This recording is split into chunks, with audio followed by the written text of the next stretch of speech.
Too many times I see people where they go out, they'll buy a beautiful gun, they'll go buy some $900 1911, right? And then they'll go out and they'll buy a $20 holster from Walmart. And then they'll try and carry the gun, and they won't be able to carry it because they'll complain that it's too heavy, it's too big, and it's too uncomfortable to carry. And a lot of times, what they don't realize when they do something like that is it's the holster, not the gun. Too many times you see people say they'll buy something like this. They'll buy some cheap, crappy nylon belt holster, something that's not designed for the gun, something that's got no support, something that flexes, and it's just overall nothing quality. As you can see, something like this, it's already broken out. This is a simple holster. Now these holsters do have a place. Say you wanted to go to the range, and say you don't have a concealed carry permit, so you only would carry the gun at the range. I know a lot of public ranges don't have a game warden or a range officer on duty, so everybody goes down to check the target. Well, you don't want to leave your gun sitting there in case somebody grabs it while you're all down checking your targets. So you want to have somewhere you can have the gun unloaded but keep it on your person, so you can holster it and go down to check your targets. So that's the only point in which I would get something like this, because otherwise, long term, they're not very comfortable.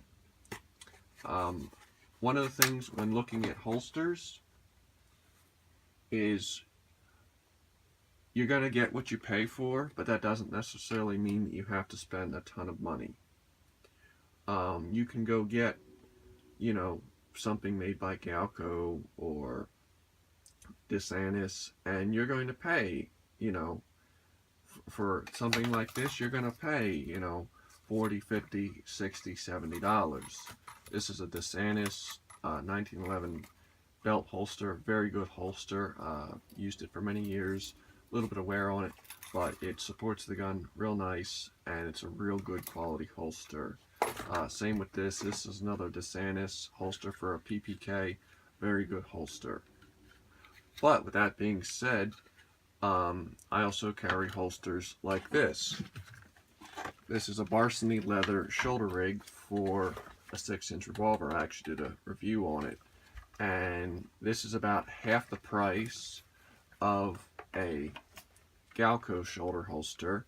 And while there is a few slight differences in overall quality, it functions very well as a holster. And this was, like I said, half the price of say a Galco. But compared to something like this, which was actually for the same gun, you're going to have a much more comfortable carry. Biggest thing when you're looking for a holster, watch video reviews. We have the internet now. You can go on YouTube, you can find a million reviews for just about any holster on the market. Talk to people say you're out somewhere at a gun shop and you see somebody, ask them what they say. Sometimes we got to be careful with some of the gun shops.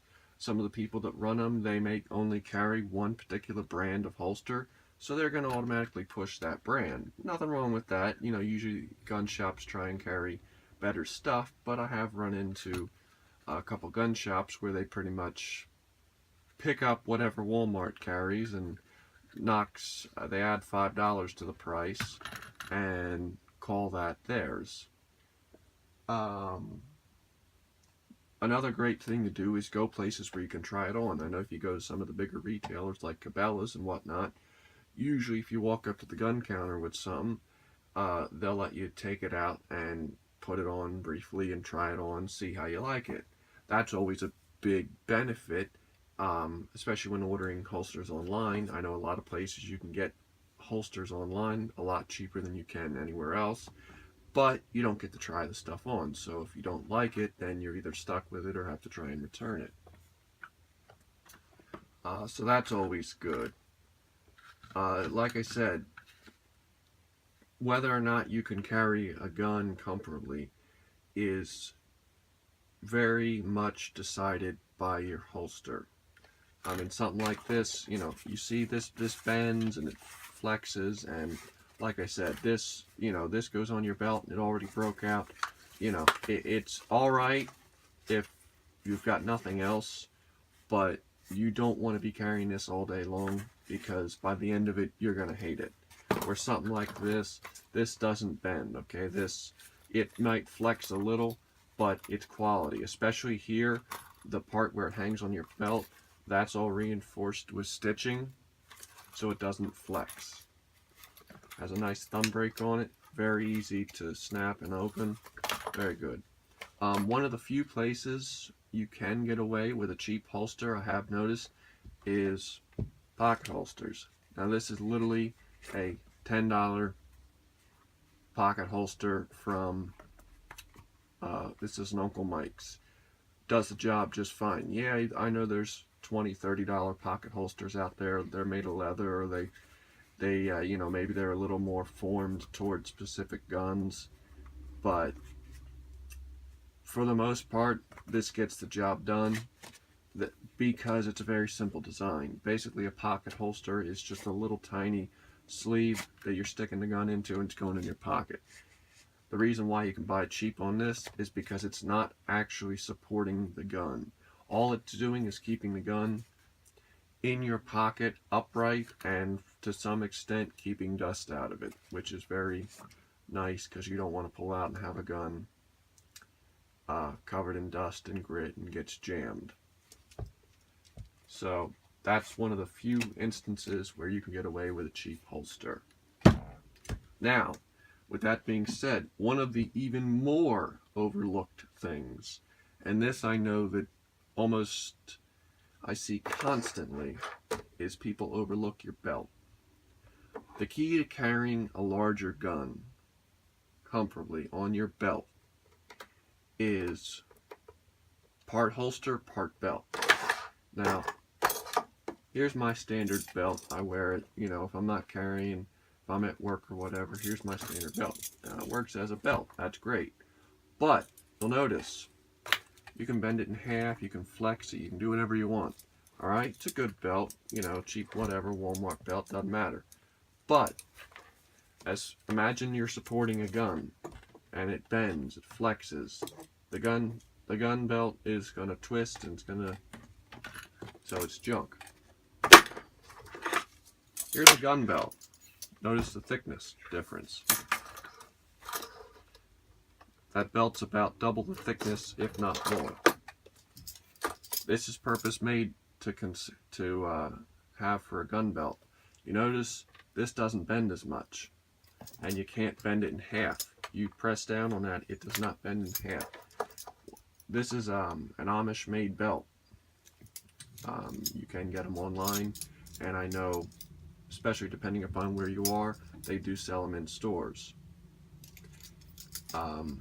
They are a little bit more expensive. I've seen concealed carry belts easily go up to $60, you know, and that's the biggest thing I notice is with people is it's hard to spend that kind of money on a holster and a belt. You know, it's hard for people to say, well, you know, you've got to go out and spend $40 on a new belt and $60, $70 on a new holster.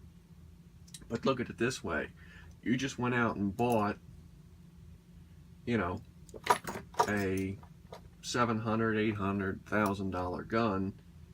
You know, do you really want to go out and put it in a $10 holster? Do you really want to trust your $1,000 gun to a $10 holster?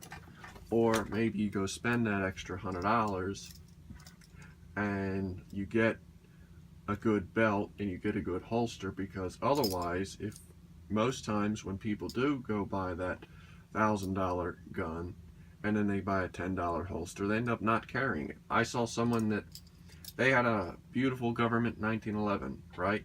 And they stopped carrying it because the holster they had was basically, it was an inside the waistband, but it was basically the thickness of a sock. It was like a nylon material, and it was just a sock, basically, with a little clip on it.